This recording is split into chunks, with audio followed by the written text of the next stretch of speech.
¿Qué tal? ¿Cómo les va? Muy bienvenidos a este espacio en el que somos todos periodistas.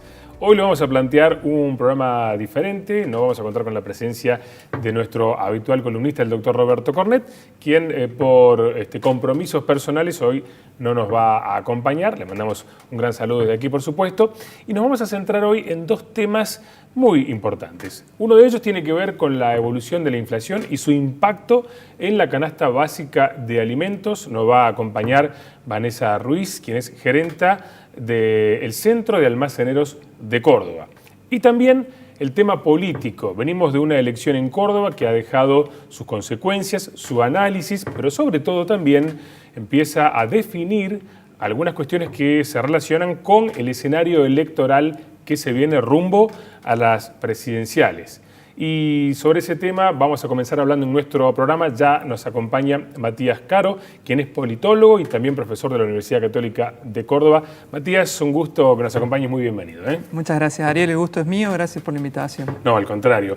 Bueno, se habló mucho durante estos días, pero ¿qué conclusión a nivel general podés sacar vos de esta última elección en Córdoba?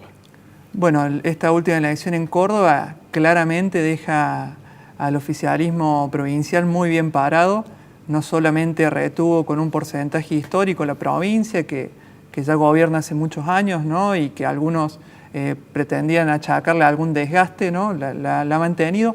Ha ganado la ciudad con un candidato propio después de muchos años, incluso de 1973 era la última vez, porque recordemos que Cámara era una alianza con otro partido, y eso hace que gobierne la provincia, las 4 principales ciudades de la provincia, la capital, Río Cuarto, Villa María, San Francisco, y que además tenga por primera vez, si bien hace muchos años que tiene mayoría en la legislatura, por primera vez los 2/3 de la legislatura, así que en términos de balance podemos decir que el gran ganador ha sido Unión por Córdoba, o como se llama actualmente, Hacemos por Córdoba, y el gran derrotado, los grandes derrotados han sido aquellos partidos que resultaron de la fragmentación de Cambiemos, tanto Córdoba Cambia como la Unión Cívica Radical, particularmente a mi gusto la figura de Ramón Mestre, ¿no? que a pesar de tener 8 años de gobierno en la ciudad no ha podido hacer no solamente una buena elección a nivel provincial, sino una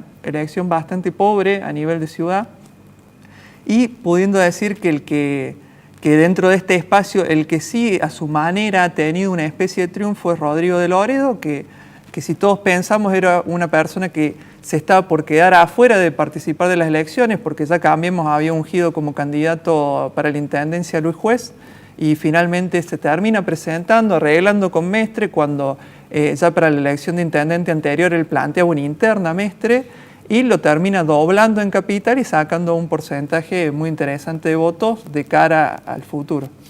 Centrándonos puntualmente en el radicalismo, ¿cómo imaginas la reconstrucción del partido después de este golpe duro, también pensando en la asamblea que va a tener al fin del mes de mayo?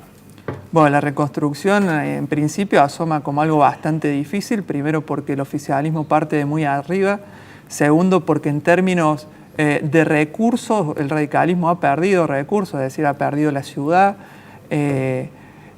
ha perdido a lo largo de estos años algunas ciudades importantes del interior como Río Cuarto, y lo que hace es que la forma que le quede al radicalismo para recuperarse sea apostar una buena elección para diputados nacionales, poder consolidarse ahí, va a depender mucho de quién sea el candidato a presidente, y desde ahí tratar de empezar a hacer fuerza para volver a obtener cargos ejecutivos en la provincia, pero en principio aparece como algo muy difícil.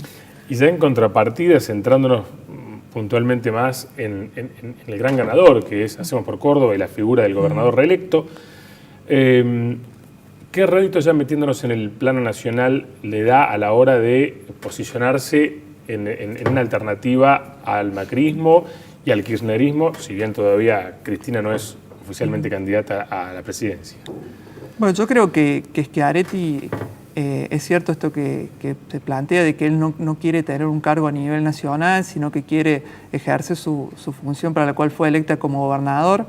En ese sentido reúne unas características o las características básicas que debería tener todo buen árbitro, que es ser imparcial, porque este hecho de no apuntar a algún otro cargo a nivel nacional lo pone como una figura imparcial que medie entre las demás figuras de Alternativa Federal, Urtubey, Massa, Labaña, que no sabemos bien todavía si está dentro o está afuera, pero es más próximo al espacio, y el discurso de la victoria también lo muestra como una figura comprometida con este espacio, ¿no? Porque todos estaban ahí expectantes a ver si él optaba más por el kirchnerismo o por Cambiemos o el macrismo, y él reafirmó su voluntad de construir un tercer espacio que él llama peronismo republicano, ¿no? Que hace que, bueno, que los miembros de ese espacio puedan confiar en él para esta especie de arbitraje más que de conducción, ¿no? Ahora, y Córdoba fue, para Cambiemos, un bastión que le permitió la victoria al presidente Macri. Ahora nos encontramos con este escenario donde en el ámbito provincial, Hacemos por Córdoba, se lleva una ventaja muy importante. El propio gobernador manifestó que los cordobeses votan cada elección pensando en los candidatos que necesitan para resolver sus problemas puntualmente. Pero ¿qué puede pasar ahora? ¿Cómo imaginás a esa gente que por ahí a lo mejor está desencantada con Cambiemos de cara a esta elección presidencial? Bueno, yo creo en ese sentido que es cierto que fue abrumadora la victoria de Schiaretti, pero digo, yo coincido bien en esto que vos marcabas, que son las propias palabras de Schiaretti, de que el elector de Córdoba va votando en cada elección según un parecer que no es tan afín a lo partidario o lo que fuera. Entonces por ahí salen las encuestas, ¿no? Que una persona está muy dispuesta a votar un intendente radical y dice que lo va a votar Schiaretti para gobernador, y esto hace que el capital de Schiaretti para mí sea más simbólico que político, es decir, no podemos asegurar que él pueda transferir esos votos a algún candidato a presidente, pero sí podemos decir que esos votos de alguna manera los ganó en buena ley, es decir, que los ganó justamente por haberlos respaldado con propuestas y con obras, y que eso hace que sea una figura atractiva dentro del peronismo y un peronismo que pueda llegar a votantes que tradicionalmente no son peronistas. Hoy vos decís que la gente del electorado en sí valoró mucho que el gobierno muestre obras, porque la oposición tuvo, digamos, mensajes contra la falta de seguridad, el narcotráfico, pero bueno, de hecho no tuvieron efecto en el electorado, ¿no? Sí, tal como vos decís, claramente hay una jerarquía de intereses en las cuales de alguna manera lo económico está primero, y si bien lo macroeconómico se entiende que depende más del gobierno nacional que del gobierno provincial, sí. En términos provinciales sí hay un impacto en la calidad de vida a través de la realización de obras que al parecer, como vos decís, no se ha puesto en primer lugar o no ha permitido que hagan mella otras críticas que la gente ha puesto en una escala de valor inferior, como esta idea de que están hace muchos años o de que puede haber corrupción, etcétera, claro. Etcétera. Bueno, y precisamente en el tema de la corrupción que se pone sobre la mesa, pero como vos bien decías, parece que obviamente el interés del electorado está centrado en la situación económica. Aparentemente sí. Todo indica que si Macri no logra encauzar la situación, se le va a hacer muy difícil. Pero ahora aparece en escena el juicio a Cristina Kirchner. ¿Y cómo puede repercutir esa situación en la causa de la obra pública, en ese electorado particularmente indeciso? Si bien Cristina todavía no está lanzada como candidata, pero se habla de esa polarización. ¿Pero cómo puede influir en ese elector indeciso que por ahí está desencantado con el gobierno de Macri, a lo mejor lo votó, pero tampoco quiere la figura de Cristina? Bueno, depende, ¿no? De, como todo en la ciencia social, el que dice que las cosas responden a una sola variable está mintiendo, ¿no? Depende de otras variables que podemos ir cruzando. Creo que en primera instancia, si uno lo lee así, ceteris paribus, diríamos en economía, por ahí, las causas de corrupción o juicio contra Cristina Kirchner tiene un efecto más que sobre los indecisos, sobre aquel votante que es más pro Cambiemos para solidificar, digamos, la intención de voto que tiene hacia Cambiemos, ¿no? Recordando, bueno, yo estoy en este espacio porque considero que está cambiando con respecto a un esquema de corrupción que había antes, etcétera, etcétera.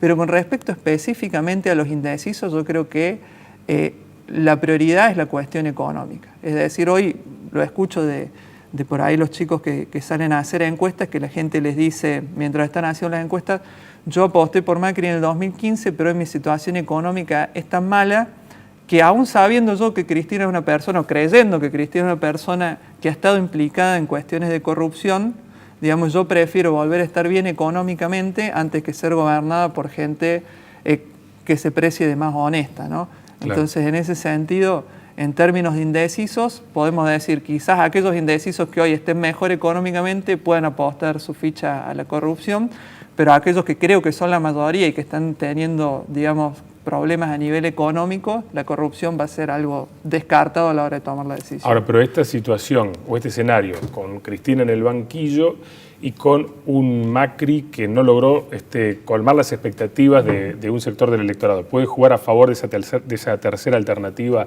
que se puede presentar como opción? Y bueno, hoy las encuestas dicen que una tercera alternativa tiene muchas chances de ganar un balotaje. El tema es lograr que esa tercera alternativa llegue al balotaje, ¿no? Porque tanto el kirchnerismo como Cambiemos conservan un núcleo de votantes que hoy los estarían depositando ahí. Entonces, falta todavía que se ordene un poco más el escenario y que la gente en base a un escenario más ordenado pueda terminar de tomar una decisión un poco más estable. Sí, falta que se confirmen los candidatos puntualmente, ¿no? Matías, un placer haberte recibido en nuestro programa. Muchas gracias por acompañarnos. Muchas gracias a vos por el espacio. Muy bien, y nosotros vamos a hacer nuestra primera pausa, después nos metemos en el tema económico, en la evolución de los precios, en la inflación. Nos va a acompañar Vanessa Ruiz, gerenta del Centro de Almaceneros. Pausa, ya volvemos.